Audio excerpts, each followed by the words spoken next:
259 confirmed kills without a telescopic sight. This was not luck, it was physics. A sniper without a scope seems like a contradiction. In reality, optics were a death sentence. A lens reflects sunlight.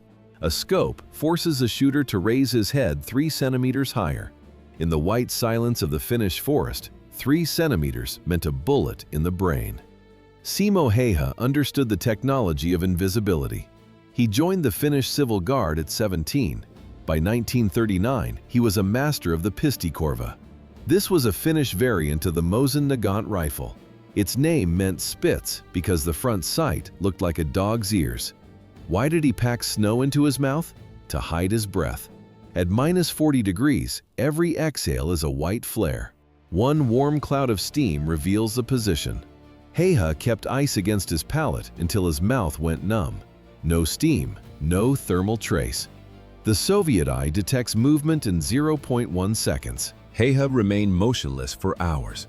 He built snowbanks in front of his position to muffle the muzzle blast. He poured water on the snow so the shot wouldn't kick up a cloud of powder. He didn't see heroes or enemies. He saw ballistic variables. The Red Army had more tanks than the rest of the world combined. Häyhä had 5 shots in a bolt-action magazine. One day, he eliminated 25 soldiers. One man redefined the physics of the battlefield. The West watched. The Soviet Union calculated. In 1918, the great powers chose amnesia. Britain and France dismantled their sniper schools. They scrapped specialized rifles. Precision was a luxury they thought they could no longer afford. Moscow took the opposite path. The Imperial Russian Army had no dedicated marksmen during the First World War. German and Austrian snipers turned the Eastern Front into a slaughterhouse. They killed Russian officers with impunity. Soviet planners memorized this humiliation. Why did a nation obsessed with mass choose the scalpel? In 1939, the Soviet Union possessed more tanks than the rest of the world combined. Yet their doctrine remained hollow. While the Kremlin built factories, they ignored the individual. They prepared for a war of steel, forgetting the man behind the trigger. The correction arrived in the Winter War. December 1939, Finland. Simo Häyhä was not a product of an industrial machine. He was a hunter. He used a basic Mosin-Nagant without optics. The world barely noticed the border conflict. But the casualties told a different story. One Finn destroyed the myth of Soviet invincibility through raw, artisanal efficiency. The Soviet command ignored the lessons of the First World War. They relied on the weight of the masses. They focused on the horizon and missed the shadow in the snow. This skill gap was engineered 20 years before the first shots in the Finnish snow. 1918. The great powers won the war and immediately executed their own expertise. Where did the best marksmen in Europe go? High command fired them, and workers dismantled their rifles for scrap. Britain reached its technical peak at the armistice. They possessed specialized rifles and calibrated telescopes. They had a generation of hunters who turned ballistics into an industrial process. Then the orders came. Within months, the system vanished. The military dismantled the conversion rifles. They sold the precision optics to civilian hunters. 4 years of lethal experience evaporated. This was not a resource shortage, it was a choice. To the high command, sniping was ungentlemanly. Officers raised on cavalry charges and bayonet steel despised the hidden shooter. They saw the deliberate selection of individual targets as murder, not war. On the training grounds, 6 months of instruction created a specialist. But one signature on a desk destroyed the entire school. British officers closed the sniper program. Military doctrine in 1939 relied on a simple calculation. The side that fires more steel wins. Accuracy was a luxury. Volume was the goal. The United States entered the Second World War with almost zero precision shooting capability. Their infantry manual focused on the squad, not the individual. Britain shared this blindness. Both nations viewed the sniper as a relic of a slower, static age. Even Germany abandoned its advantage. The heirs of the Great War's deadliest sharpshooters dismantled their specialized units. Berlin bet everything on the machine gun. The MG-34 was the heart of the Wehrmacht. One gun, 900 rounds per minute. Why train one man to hit a button when you can saw the entire building in half? The price for this math was paid in Poland and France. German officers ignored the warning signs, convinced that speed of maneuver replaced the need for a steady eye. They treated sniping as an archaism. The realization hit only when the front moved east. Soviet marksmen began systematically erasing the German NCO Corps. By 1943, the losses became a strategic crisis. Only then did the German High Command scramble to rebuild their schools. The official order to resume high-level sniper training was signed in 1943. In the ruins of Stalingrad, the advantage was measured in lens diameter. Soviet snipers relied on the Mosin-Nagant equipped with the PE scope. It offered 3.5 times magnification. How do you hit a head-sized target at 400 meters without a laser? Only experience and a primitive wire reticle. The sniper adjusted the turrets by hand. Cold metal clicked under frozen fingers. He accounted for wind, humidity, and the drop of a 7.62 millimeter bullet. There were no ballistic calculators, only the glass and the eye. The world expected German optics to be superior. Carl Zeiss was a global legend. But in the streets of Stalingrad, the reality was different. Most German marksmen used basic 1.5 power optics. These were little more than metal tubes with minimal zoom. Through the Soviet PE lens, an officer's collar tabs were visible from 300 meters.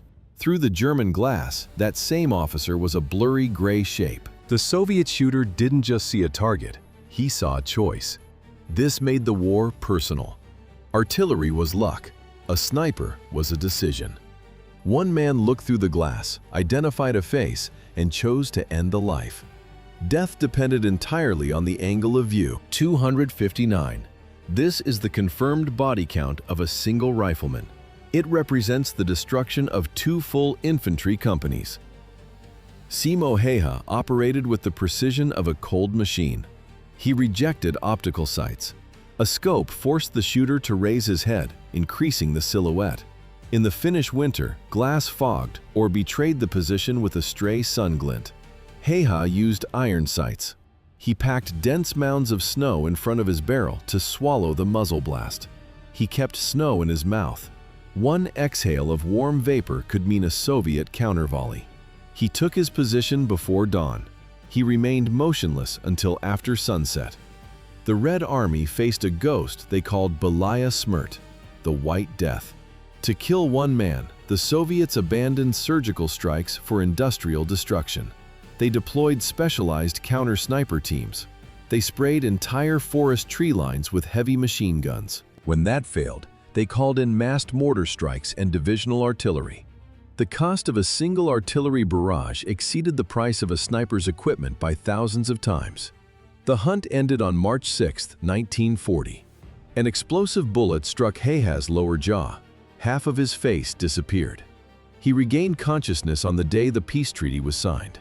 To return to a semblance of a normal life, he endured 26 separate reconstructive surgeries. Häyhä survived, but his methods were soon replicated by the very army he had decimated. He lived to the age of 96. When he died in 2002, the world had already seen the industrialization of the terror he pioneered. Berlin and Washington watched the Winter War from the sidelines. They saw the chaos. They saw the Soviet failure, but their analysis stopped at the surface. Who benefited most from the Finnish experience? The Red Army, which learned its lessons on its own corpses. Hitler interpreted the tactical disaster in Karelia as proof of racial weakness. To him, Soviet incompetence was not a matter of ballistics, but of Slavic inferiority. This technical blindness paved the road to June 1941. The Soviets did not have the luxury of arrogance. They faced the muzzle flashes in the snow and chose to adapt. The High Command launched a total modernization of their sniper doctrine. They didn't just train men, they re-engineered the hardware. Factories received new specifications for high-precision optics. The production lines shifted. The USSR launched a massive program to modernize existing rifles and develop specialized glass for the front. In 1942, the Luftwaffe inadvertently engineered the perfect training ground for the Soviet successors of Simo Häyhä. German bombers saturated the city on the Volga with thousands of tons of high explosives. They intended to level the resistance. Instead, they transformed an urban center into a laboratory of ballistic death. How do you turn a city into an unbreakable fortress in 24 hours? You destroy it. The June 1941 invasion initially mirrored Hitler's promises of a swift collapse. But Stalingrad broke the rhythm. Heavy ordnance struck the concrete. Walls buckled and floors pancaked into a layer cake of debris and jagged rebar. Every explosion created 1,000 new firing ports. Artillery could no longer clear these positions. The shells simply shifted the rubble, creating deeper, more complex labyrinths. Dust hung in the stagnant air. The constant, dry screech of concrete grit under a jackboot became the soundtrack of the ruins. Standard infantry tactics disintegrated. The landscape favored the hidden. A sniper didn't need a trench. He needed a gap between two collapsed bricks.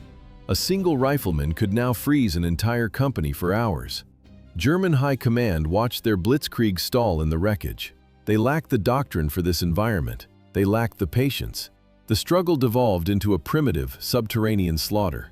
German soldiers gave this new reality a name: Rattenkrieg. The Soviet command changed the variables. Standard infantry tactics failed. They switched to area saturation. Mortar teams zeroed in on suspected trebles. Artillery batteries leveled entire forest sectors. They placed a bounty on a single head. The Red Army deployed its own elite. A specialized sniper arrived with one mission: eliminate the Finn. They began a high-stakes hunt in the sub-zero silence. Hours passed. Light faded. The Soviet marksman broke discipline and rose to relocate. Simo Häyhä fired once. The bullet entered the Soviet's head before he could take a step. 1 week remained until the ceasefire. An explosive round struck Häyhä's face. The impact shattered his lower left jaw. Half of his face was gone. His comrades found the body and threw it onto a pile of corpses. He was a statistic. A soldier noticed a foot twitching among the dead. Häyhä was breathing. He fell into a coma while surgeons began the first of 26 operations. He regained consciousness on March 13, 1940. It was the first day of peace. Finnish snipers began a war of attrition. The snipers' primary objective shifted. It was no longer about the body count. It was about halting every vital process of survival. Chuikov's doctrine transformed the ruins into a machine for psychological attrition. He demanded a permanent zone of exclusion. A soldier could not eat. A soldier could not sleep. A messenger could not run between the basements. This was the strategy of the active defense. The Soviet sniper did not just shoot. They paralyzed the logistics of entire platoons. 50 meters of no man's land became an impassable wall. If a German soldier reached for a canteen, a bullet arrived. If a squad tried to rotate positions, a bullet arrived. This wasn't a front line. It was a room-to-room hunt where the predator remained invisible. German infantrymen gave this nightmare a name: Rattenkrieg, the Rat War. Every cellar and every pile of bricks hit a barrel. In this basement-to-basement slaughter, the rats with rifles held every advantage. A single shot could freeze a battalion for hours. Men stopped moving. They stopped thinking. Fear replaced tactical logic. Every shot followed a cold, mathematical logic. The goal was not just a body, it was the total paralysis of the German machine. Who in the crosshairs cost more than a general? The answer was simple: the artillery spotter. One bullet through his skull blinded an entire battery of howitzers. A single marksman could save a Soviet battalion from an incoming barrage by pulling the trigger once. The selection followed a rigid hierarchy of damage. After spotters came the officers. Snipers ignored the uniforms and looked for the behavior. An officer didn't carry a rifle. He pointed. He looked at maps. He moved with a subtle authority that stood out in the dirt of the ruins. Next were the NCOs, the veteran sergeants. In 1942, the Wehrmacht could replace a lieutenant, but they couldn't replace 5 years of combat experience. Killing a sergeant broke the squad's spine. The list continued. Communication personnel, machine gun crews, anyone carrying a radio or a belt of ammunition. Then came the psychological multipliers. Snipers often wounded a soldier and waited. They didn't finish him. They watched. They listened to the screams. When a medic or a comrade crawled out to help, the sniper killed them both. It was a binary trap. Leave your friend to die slowly or lose more men trying to save him. The strategy turned every basic human instinct into a tactical vulnerability. To bypass this lethal algorithm, the Germans began using the only element the Soviets hadn't yet factored into their equations: the orphans of Stalingrad. The German command identified a biological loophole in the Soviet defensive algorithm. They needed water from the Volga. Sending a soldier meant certain death from a sniper's bullet. To bypass this, they recruited the orphans of Stalingrad. Hunger replaced the chain of command. A starving boy stood by the riverbank. He dipped a rusted canister into the freezing water. The sound of liquid filling the metal echoed in the ruins. 200 yards away, the lens of a Soviet scope captured the movement. The German soldiers waited in the cellar, clutching empty flasks and crusts of bread. Did the snipers hesitate? Soviet commanders viewed the children as biological logistics. Each successful trip reinforced a German firing position. The order arrived from the staff: eliminate the supply element. The optics adjusted. A crosshair settled on a small silhouette. The trigger broke. By October 1942, the Volga's edge became a graveyard for children. This order transformed the urban war into a hunt for anything that moved. The engineers of the front had removed the last variable of mercy. The German infantry retreated into the shadows. No one crawled toward the river anymore. A heavy, suffocating silence settled over the ruins. 40 Germans in 10 days. That was the entry exam for Vasily Zaitsev. He arrived in Stalingrad as an ordinary rifleman. He left as a legend. His efficiency earned him a scoped rifle and a permanent place in the statistics of death. 225 confirmed kills. 11 of them were enemy snipers. In military terms, Zaitsev alone neutralized the equivalent of 1.5 infantry companies. But he was just one element in a larger industrial process. Sergeant Fyodor Dyachenko reached 344 kills. Sergeant Mikhail Surkov recorded 210. Stalingrad transformed the city into a laboratory for high-precision liquidation. The ROI was absolute. One bullet, one life. One high-value target removed from the board. But the technical efficiency came with a physical price. Snipers remained motionless for hours in sub-zero temperatures. Movement meant detection. Detection meant death. You could not shift to restore blood flow. You could not move to relieve yourself. The body became a frozen extension of the rifle's wooden stock. The scope added a psychological variable. At a distance, the enemy is a silhouette. Through high-quality optics, he is a man. You watch him eat. You watch him read a letter from home. You observe the micro-movements of a living human for hours. Then you pull the trigger.